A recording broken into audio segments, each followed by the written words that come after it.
রবিবার সন্ধ্যায় কলেজ টিলা পুকুর পাড়ে নয় বনমালীপুর মণ্ডলের উদ্যোগে এক টিফিন বৈঠকের আয়োজন করে। সেই টিফিন বৈঠকে উপস্থিত ছিলেন রাজ্যের প্রদেশ বিজেপি সভাপতি রাজীব ভট্টাচার্য সহ অন্যান্যরা। এই বৈঠকে পুরুষ ও মহিলাদের উপস্থিতি ছিল প্রায় লক্ষণীয়। পরবর্তীতে সাংবাদিকদের মুখোমুখি হয়ে সভাপতি রাজীব ভট্টাচার্য বলেন, মূলত প্রধানমন্ত্রী নরেন্দ্র মোদীর 9 বছর পূর্তি উপলক্ষে জনকল্যাণমূলক প্রকল্পগুলি কিভাবে রাজ্যের আপামর জনগণের মধ্যে পৌঁছানো যায় তার জন্যই 1 মাস ব্যাপী বিভিন্ন কর্মসূচি হাতে নিয়েছে বিজেপি দল।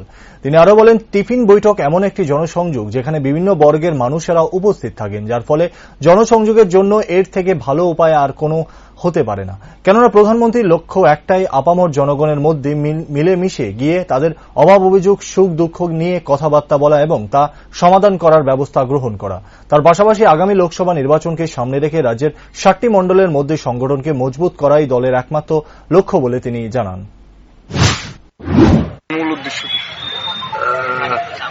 আপনারা অবগত আছেন যে আমাদের ভারতবর্ষের যশস্বী প্রধানমন্ত্রী নরেন্দ্র মোদীজি, উনি ওনার যে সময়কাল 9 বছর উনি ভারতবর্ষের প্রধানমন্ত্রী, এই প্রধানমন্ত্রী থাকাকালীন আমাদের সমাজের প্রত্যেকটা বর্গের মানুষের জন্য যে কাজগুলি উনি করেছেন সেই কাজগুলি নিয়ে মূলত চর্চা এবং এক ভারতীয় জনতা পার্টি সংগঠন 1 মাস ব্যাপী আমরা বিভিন্ন কর্মসূচির মাধ্যমে ওনার কাজগুলি আমরা জনসমক্ষে রেখেছি।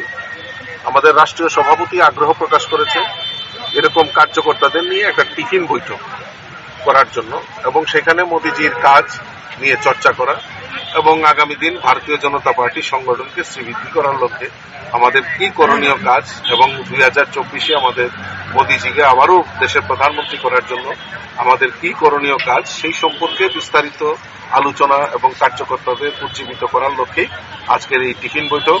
এবং আপনারা জেনে খুশি হবেন যে রাজ্যের প্রত্যেকটা প্রান্তে প্রত্যেকটা বিধানসভায় এরকম টিফিন বৈঠকের আজকে আয়োজন করা হয়েছে।